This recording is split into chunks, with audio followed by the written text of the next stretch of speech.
Unfortunately, the time has come for you to choose the perfect coffin, but you can only use letters, and we're starting off with V, which is not so much a coffin so much as a funnel points directly at the problem. I mean, think about it. You're going to lower it into the ground and start piling dirt on top. All of that dirt is just going to go straight inside because nothing is stopping it. Everything settles down into that narrow point at the bottom, which means over time you're left with one very compact bundle of everything. Bones, soil, whatever else ends up in there, all squashed together like it's a part of a video on one of those hydraulic press channels. If anyone digs up this in a few hundred years, they're going to have some interesting questions. They're going to be holding this fused mass of organic matter, wondering what exactly they're looking at and how it got that way.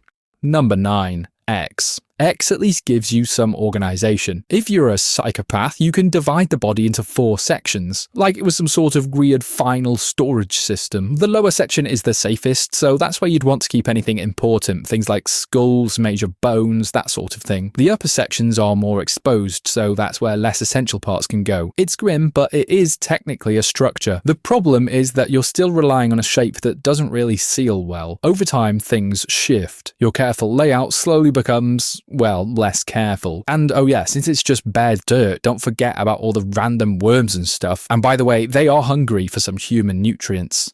Number 8. I. I is designed for couples who really mean it when they say together forever. So, a bit of a weird start. Both people are strapped vertically to the central column. Then the whole thing is lowered into the ground like some kind of solemn lift. Now, that would make an interesting funeral, wouldn't it, if you saw that contraption? But anyway, it technically works as a coffin in the sense that you're underground and contained. Obviously, then the issue is said containment, because it actually doesn't exist. Soil can still get in, and so can anything else that lives in the soil. You're basically relying on depth alone to keep things undisturbed. It also looks quite strange from a practical standpoint because everything is upright rather than laid out. Like I said, I can't imagine that being a very traditional funeral.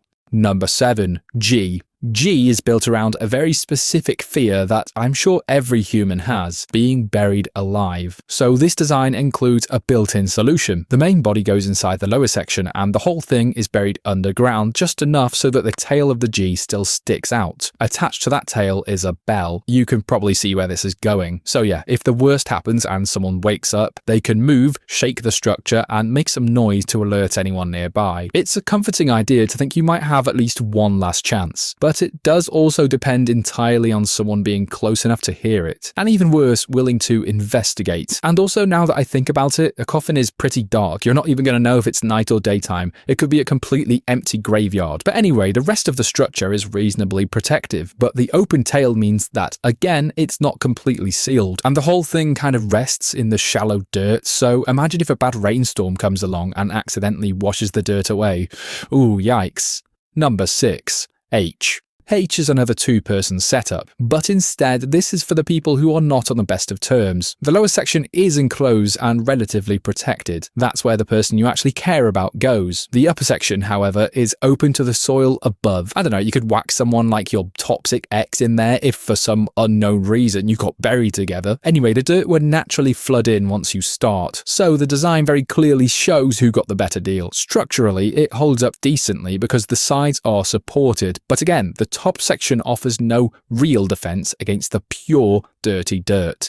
Number 5. U. U is the middle ground, literally and figuratively, and also on this list. This one is for those who choose something called cremation. You might have heard of it. But if you don't know, it's essentially where you shove someone you loved into a massive furnace and then burn them, and then proceed to brush the remainder, also known as ashes, inside of this U-shaped container. Now that I say it out loud, we as a human race, we are weird, aren't we? But yeah, the curve of the letter holds everything neatly, and because it's not a full burial container, you're not dealing with the soil pressure or underground conditions. So whack it on your shelf, under your bed, or anywhere you want in the house, really. It's a very different approach, but in terms of keeping remains safe over time, it's one of the more reliable options. Also, bonus points because these things are usually called urns, and well, what is the first letter of that very word? Yeah, exactly. Big brain moves. Number 4. N. N is excellent if you're worried about grave robbers, and yes, those do exist. That's not just something from horror films. The person rests in the lower section, fully buried and hidden, and the upper section, you might have figured, is what gets uncovered first if someone starts digging. And of course, it's empty, so anyone expecting to find valuables there ends up with nothing for their effort. I guess you could leave like a little troll item in there, maybe like a fake alien skull or something, I don't know, mess with someone's head a bit, but after a while they're likely to give up and leave, assuming that the entire structure is just pointless. Meanwhile, the actual resting place remains undisturbed below. It's a simple misdirection trick, aimed specifically at those lazy kind of grave robbers. And finally, structurally, it also holds up better than some of the earlier entries because if my engineering notes are correct, the weight is actually distributed along the angled support. Yeah, that's right. I know science. Kinda.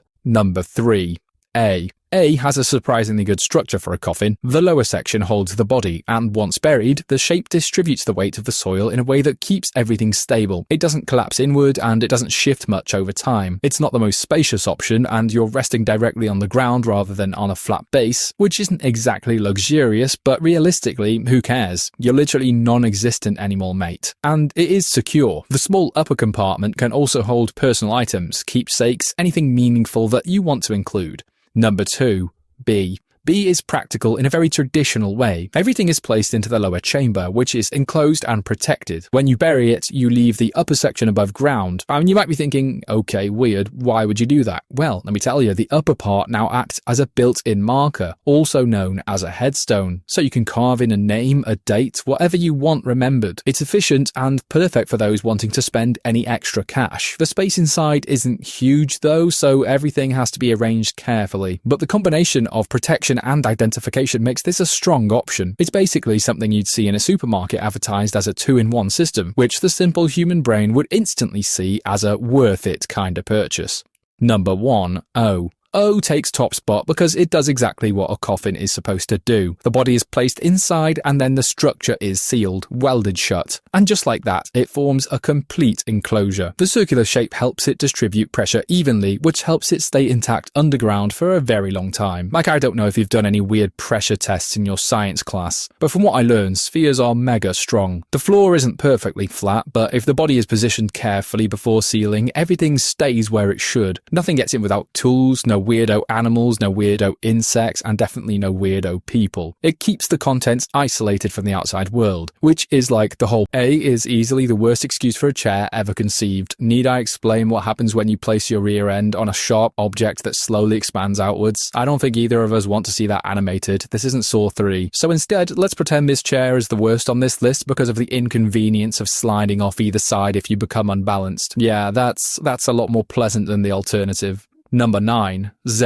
The letter Z comes in looking a little more promising, but the moment you actually sit on it, you realise it's essentially a ridiculously elevated stool. The seat sits way too high, and now you can't actually reach the plate of tendies going cold several feet below you. At least swinging your legs is fun. Yeah, until you realise you're one hip movement away from toppling off and performing a perfect elbow drop right through the table. Number 8. V. The V-chair is great if your dream seating experience involves becoming a compact, folded-up version of yourself. Put it this way, your ankles were never meant to meet your sternum, but now they have, and they're in a loving relationship, permanently. So yeah, being suddenly molded into an unintentional yoga pose invented by an evil chiropractor, not the selling point most chairs go with. Number 7. Y. Think of Y as V's slightly more forgiving cousin. It's not as deep, so your legs can actually leave the premises. They get to hang out in the real world instead of being jammed into triangular captivity. The problem is the entire structure is balanced on just one leg, like a flamingo, except this flamingo happens to have an inner ear infection and can't balance to save its life. You lean even slightly to the side and this thing's going to tip over and fracture your skull in several places.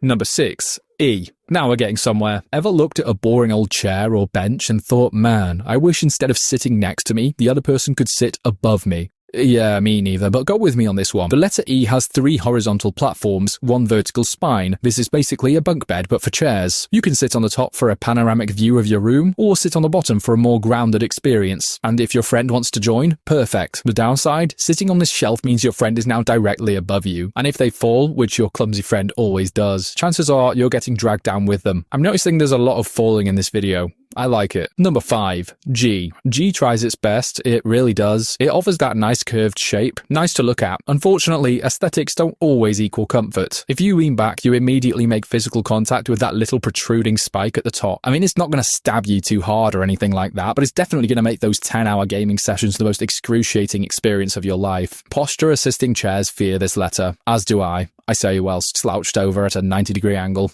Number 4. O. O is, let's be honest, it's not really a chair, is it? It's more of an inflatable fitness ball. Sitting on this thing means bouncing around your room like a toddler hopped up on Capri Suns. It's fun, meaning you will absolutely not be productive. The real issue is mealtime. One bounce too strong and your spaghetti becomes abstract ceiling art. I guess I really am the Picasso of my generation. Number 3. C. The letter C is basically the luxury tier of alphabet seating. This is the egg chair, rounded and airy, suspended from above like you're some enlightened garden ornament. It cradles you and sways gently. It whispers, "You're not doing any chores today." You really will sit in C for long enough, and there's a real chance you'll start narrating your own life in a soft, soothing documentary voiceover. The alphabet is rarely this kind, so appreciate it. Number 2. L. If you were to design a chair from scratch without knowing what a chair actually is, you'd probably create the letter L. It's the prototype, the blueprint, the default setting of chairs. A clean 90-degree angle, a flat seat, and a vertical backrest. No fuss really, simple as. The only issue is the lack of legs. You just sort of sit directly on the ground with the world's most perfectly shaped support behind you. You'll look like someone who forgot to assemble the rest of the furniture. Honestly, kinda wasted potential here. Exactly like myself. Ah, classic. Can't go one video without a self-deprecation joke.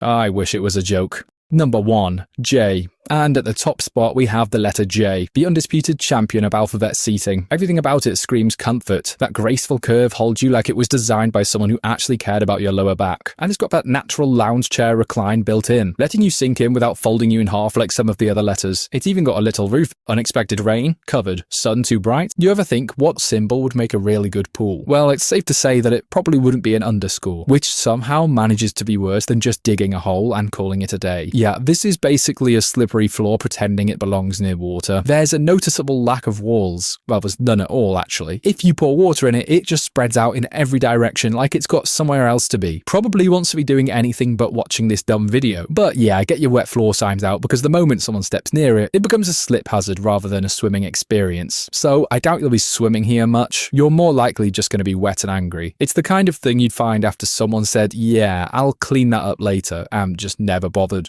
Number 9. Exclamation point. The exclamation point really wants to be involved. I mean, the energy is there, you can feel it. Unfortunately, the execution is not. See, the main feature here is the vertical line. In fact, it's more like the only feature here. It's essentially a ridiculously tall diving board. Picture being at the top of this thing, your legs would start shaking uncontrollably. You take one look down and realize, oh, there's no actual pool underneath. Just ground, or concrete. Or something equally unforgiving. It's got a great structure, but when it's completely missing the most important part, it's hard to put it higher in this list, especially considering the fact you're now just a bag of mushed bones on the floor.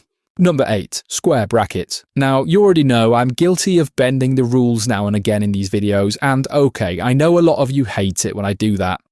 Which is exactly why I'm going to do it again anyway. Rotate the square bracket to the right and now you've got walls, which already feels like progress. The issue though is the height. The walls are tiny. Like imagine turning up here ready for a swim, but instead you find out you're going to be doing some prime paddling. Yeah, really get those toes wet. I mean, you can try sitting in it, but the water barely covers anything useful. Your knees are definitely cold and your torso is most likely dry. To be honest, you would have had more coverage if you'd have just sit in a sink. Now I can't knock all marks off it since it does technically contain water, which puts it above several entries, but only just, as it does feel like something designed for toddlers. Number 7. $. The symbol of true economic stability and growth. The $sign looks promising until you actually try to use it. I can't knock it for shape, hey, it's really putting in the work of terms of aesthetics. Unfortunately here, looking good isn't the most important thing, or at least that's what my mum tells me. Yeah, now that I think about it, I think she's just indirectly calling me ugly. I lost my train of thought. Oh yeah, I was saying if you pour water in it, it just kind of rolls off, but leaves a slight pool in the bottom segment there. It's still pretty useless though. The curves don't line up, the structure wobbles, and to be honest, the whole thing just feels like it might collapse if I were to put a second $1 right next to it. There's just something about this situation.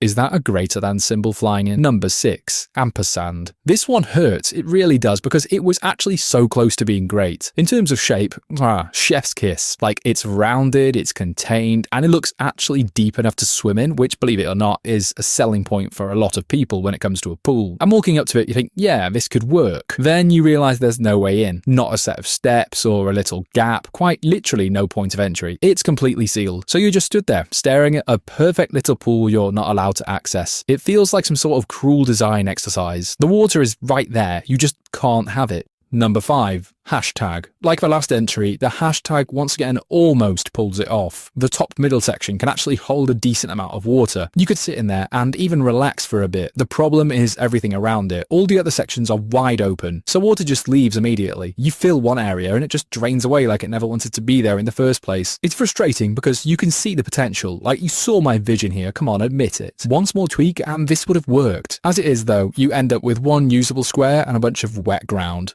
Number 4. Armenian Kh. This is where the list suddenly gets unfair. Armenian Kh, and I'm sorry, I'm probably pronouncing that completely wrong, is an excellent shaped pool. Deep enough to leisurely swim in, smooth walls that won't destroy your shins, and a shape that actually makes sense. I mean, clearly that raised platform on the left is there for jumping, and I'm talking big jumps, the kind where everyone else gets out first. The architecture here actually feels intentional in a way that most symbols so far don't. Like someone considered comfort, as well as safety, and fun all at once. I feel like, how can it even get better than this? Number 3. At symbol. The at symbol is effort-based. Even just getting into it is a whole thing. You have to climb up the inner curve, which is a pretty tough challenge in itself. It does take time, but trust me, once you're in, it's great. This is exactly what you needed after the hashtag pool was already way too full of other people. And hey, I haven't even mentioned its best feature yet. When you're done, because you're all wet now, you can just slide back out the same way you came in. Have fun with that. That's actually probably more fun than the pool itself. Number 2. Greater than symbol. Rotate it right and it works, like genuinely works. The walls are there, the shape holds water, and it feels like a proper pool too. The only issue is the corners. They're pretty sharp and they're waiting for you. Every step with this thing has got to be done super slowly and carefully, like you're negotiating with the geometry. That's why it's not number 1, because you actually have to mentally adjust how you use it. And also because of the fact that I had to modify it. We can't put a modded symbol into first place. The comments would just be chaos. Honourable mention. And this one is, it's ridiculous. It's the Armenians. They're back at it again with their crazy symbols. Were they just obsessed with their characters being pools or something? They've built an entire water park here. Literally 2 massive pools with a shared tall diving board. What more could you possibly want? It's also partly disqualified from Top Spot because I don't even know what the Armenian pronunciation of this symbol is. I mean, just look at the name of it in English. It's like 5 words. Number 1. Integral symbol. Oh yes, it's built for people who enjoy a bit of risk. So it is a pool if you look at the bottom there. It's just completely overshadowed by that absolutely massive slide that leads into it. And just a heads up beforehand, you probably will reach terminal velocity on this thing. This whole contraption feels like something you find on holiday where the rules are technically written down somewhere but no one checks. And when you hit the pool at the bottom, I half expect all the water to be flung out to the side as you need a new bed but you only have letters to pick from. So which are you choosing? Well, it probably wouldn't be A, which somehow manages to feel hostile before you even lie down. It's giving aggressive street furniture vibes, the kind of thing councils installed specifically to stop people sleeping on it. Every angle just feels like it's daring you to try, and not even 1 second after lying on it, I guarantee you'll immediately regret trusting geometry. There's no flat surface that wants to cooperate with the human body. Like, if your back was already bad before this, you're 100% going to need a chiropractor after. In fact, if you tried jumping on this bed, you're probably going to need an ambulance as your back snaps. Worst bed on the list by a mile. Number 9.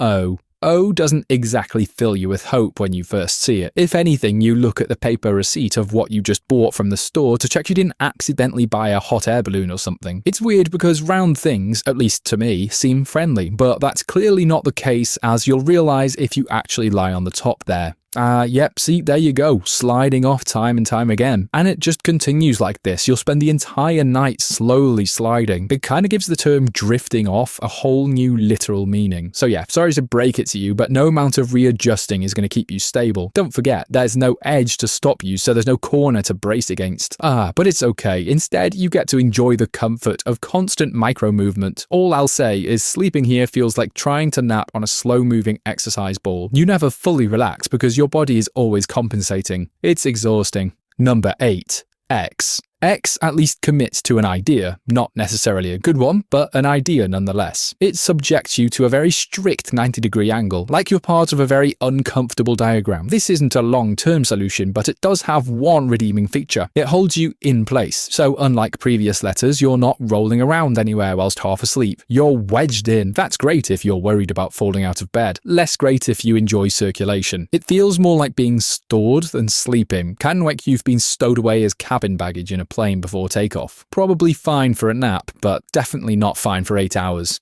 Number 7. N. N stands for night, so I've got faith in this one. Although, now looking at it, I probably shouldn't. First of all, how are you even meant to lie in this thing? At a 45-degree angle? Surely not. Well, I suppose this turns sleeping into a weird standing simulation. The only other way I can think to do it is lie with your head at the bottom, which of course introduces a whole new set of problems. All the blood is going to rush to your head, so your face starts to feel a bit strange, maybe a bit tingly. Yeah, that can't be a good thing. And then you do start to wonder how you're actually meant to get back out again. All of a sudden, I feel like this is turning into one of those cave diving videos where an idiot gets stuck upside down and is trapped there forever. This bed just feels like it's daring you to pass out just to see what happens. Number 6. T. Alright, T actually possesses something that all letters so far have not got. What's that? I hear you yelling? Why, it's a flat surface, which is personally something I look for in a bed, believe it or not. And if you're someone who sleeps like a statue, this could almost work. So long as you place yourself directly in the middle, you'll stay balanced and have a wonderful night's sleep. Unlike some people though, we all know you cannot sleep completely still whilst you're wriggling around like you're trying to get out of a straitjacket. And with all that movement, the whole thing starts to wobble, and then inevitably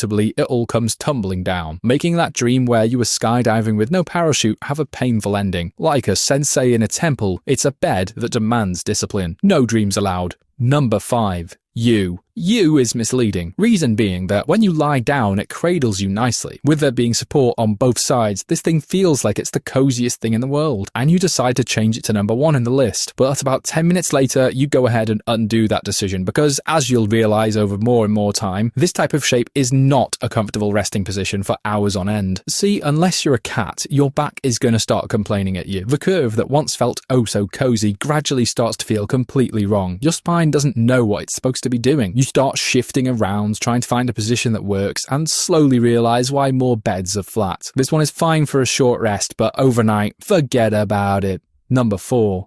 H. H is basically a bed on stilts, and that's both interesting and also inconvenient. If you somehow manage to make it in, it actually feels pretty secure. The walls on either side make it feel protected, almost like a fortress. You then realize the problem is that it's also doing a good job of keeping you out, because this thing is high, and the walls don't make entry easy. I mean, what were they thinking when they made this thing? Okay, gentlemen, we need a new innovative bed design. Now, what do most people want to do right before they get into bed? Ah yes, rock climbing. Of course. Like, if you wanted to avoid directly scaling the side, you could just bring a ladder, although it would have to be a full-size one, not just a little stepping stool. And like I say, if you do actually manage to get up there, I salute you. You deserve that well-earned rest. Getting down in the morning, however, is another issue entirely. Number 3. L. Now yes, I'm going to break the rules slightly here, and I know some of you don't like that, but I'm going to do it anyway. We are going to rotate the L 90 degrees to the left. I know, sue me. But now you've got a flat surface and a built-in headrest. This is quite literally a textbook definition of a simple and effective bed. That is, if you overlook the fact it's actually on the floor. So that means every imaginary floor monster you've heard about being able to reach you in the night. But other than that, it's fine. I mean, it's not fancy, but it works. It's kind of like that setup you have when you have enough money to move into a new place, but you don't have any money left over for anything else. So all you have is this mattress on the floor and a TV. I mean, hey, that's all the person needs, right? Number 2. J. Now, if you didn't like how I broke the rules for that last one, you're not going to be happy. Rotate J to the right, and it almost nails it. The shape is interesting, slightly futuristic, and it actually encloses you at both ends. You feel tucked in and protected. It even looks kind of cool if you think about it. It looks like a race car bed for adults who pretend they're too mature for that. I just wish it could also zoom around the room at night. But anyway, I mean, it's close. It's very close to being first, but I just can't overlook the fact that I'd always end up at the bottom of the bed because of the slight angle. Number 1. I. And finally, I. And you'll never guess what you have to do to make it work. We of course have to rotate it 90 degrees. And now that it is flat, it's also elevated. The headrest is there, but it's not intrusive. And you're also off the ground, which gives it a sense of luxury compared to some of the other options. There's nothing fighting your body like gravity or nothing forcing you into a strange position. I mean, what more credit can I give it? A zombie invasion just broke out and you thought it'd be a good idea to hide in the letter C for whatever strange reason. After climbing inside, you realize you're facing the only opening because, as you can see, there's no back exit. Not even a little hatch anywhere you can escape out if things get heated. There's nothing clever hidden in this design, just you and the entrance and whatever is coming inevitably through it. If you're lucky and they arrive from the left, then alright, you're chill for now. But chances are if the whole world is infected, there'll likely be zombies on all sides. So if the zombies approach from the front, you have to deal with all of them, one by one, while standing in the only gap. You'd need a bucket full of ammo, as well as very good aim, and whilst you're at it, go ahead and activate the sleight of hand perk, because buddy, you're gonna need it. So if it is a swarm heading your way, this basically turns into a trap with a nice curve on it. Number 9. L. L feels like backing yourself into a corner and hoping for the best. You've got a wall behind you and a wall below you, which at least stops anything from getting to you from those directions. You know, because zombies come up from the ground sometimes, maybe, I don't know. But anyway, the problem is everything else. Just like the sea, the front is wide open, leaving you completely exposed from the right flank. There is one tiny advantage here though, which is that because there isn't really a roof, you could attempt an escape by climbing up and over the back if things were getting bad. You'd have to be pretty athletic and have good upper body strength, of course, but seeing those zombies coming up at you probably would grant you those abilities, despite the fact you've never done a pull-up in your life before.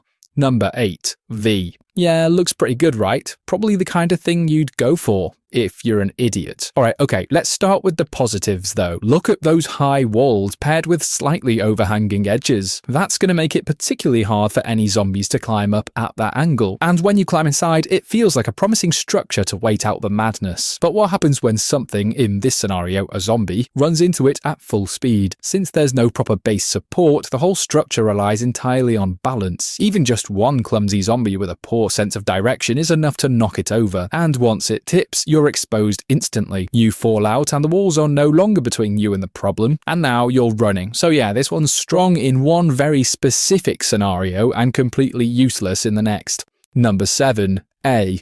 A gives you height, which sounds like a good idea in a zombie situation. You can climb to the top and stay above ground level. Although if I were you, I wouldn't have chose that angle for the walls. I mean, I'm just spitballing here, but I think there's a reason that things like castles and other defensive structures choose straight up vertical walls. But because these ones are basically at a 45-degree angle, anything that can climb even a little bit can make its way up. Not only that, you also don't have much space at the top. It's essentially just one single point, turning it into the world's most lethal balancing act. One wrong step sends you straight down to become zombie food. But there is one redeeming feature about the letter A where you hide underneath and hope you're not detected. You might be pretty safe here, but only if you showered recently. I'm not being rude, but if you haven't, then you're probably going to be a bit pungent, and the zombies will smell that and lift the A right off the top of you.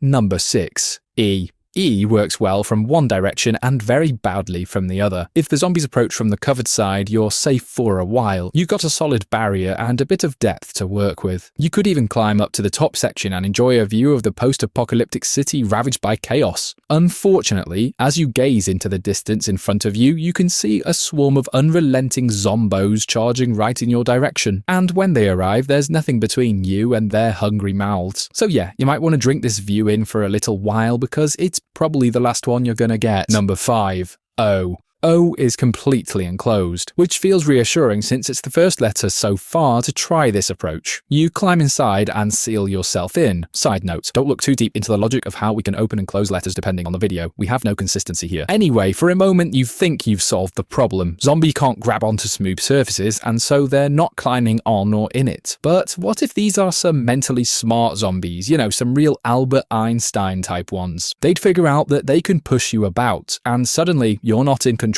anymore. And whilst you might think that becoming dizzy is now the worst of your problems, you'd be severely underestimating the creativity of these zombies. They would roll you to the nearest cliff and push you right off the edge to crack you open like an egg. Yummy.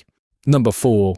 B. Welcome to NTV Cribs Zombie Base Edition. So this is B, this is my setup. Let me talk you through the place. So we got 2 levels, straight up separation capabilities, you know what I'm saying? Check it. The lower section is your main shelter, chilling area, might even set up a couple of speakers in here, host a few get-togethers, you know? Oh, but no zombos allowed though, you get me. Up on top, we have a different space, which I like to call the absolute attic. Top tier for holding supplies, tools, and most vital in an end-of-world scenario, all the beers. Basically, it's all the stuff you want to keep organized and out the main chilling area. Don't want to bring the vibes down, you know? But I've got to admit, even though it is 2 segments, it still can get a bit cramped, especially if you're like me and you move quickly, but brother, it does the job. Number 3. H. H is sturdy and reliable at the start. The 2 vertical sides give you strong support, and the middle bar adds extra structure. You can resist pressure from the sides without everything shifting around. The issue does show up, however, over time. As the zombies climb on top, due to the container-like shape of the H, they start to pile up. And as the weight increases, the structure begins to strain. If enough of them get up there, it's going to be like when water or snow gathers on a roof. And eventually, that whole section gives way. It doesn't happen immediately, but it is inevitable if you stay long enough. It's actually the first and only entry in this list that will have the zombies kill you by crushing you rather than eating you. H buys you time, but not forever. Number 2. I. I is basically a tower. If you were to lie on top of it, suddenly you've got a clear view of everything around you, and that height advantage is huge. It beats running around at street level having to fight off zombs with a bat. With this, you can actually see the movement from far away, meaning you can plan your next move. And if you have any kind of ranged weapon, say a tasty little Barrett 50 cal, you can deal with the threats before they even get close. The downside is access. Getting up there takes so much effort, and getting down quickly is even harder. If something manages to reach you or climb part of the structure, your escape route isn't great. It's a strong defensive position, but not the easiest to abandon. Number 1. W. W is the most complete setup on this list. You get 2 recessed sections that act as natural hiding spots. That means you can hide yourself in one and store supplies in the other, or you could bring a second person along and both stay covered. It's always good to have a bit of company at the end of the world. But there's more. The raised points in between give you elevation for defense. So you could mount some automatic weapons to use as turrets, and you'd actually be able to do that on both sides, so you'd be covered from all angles.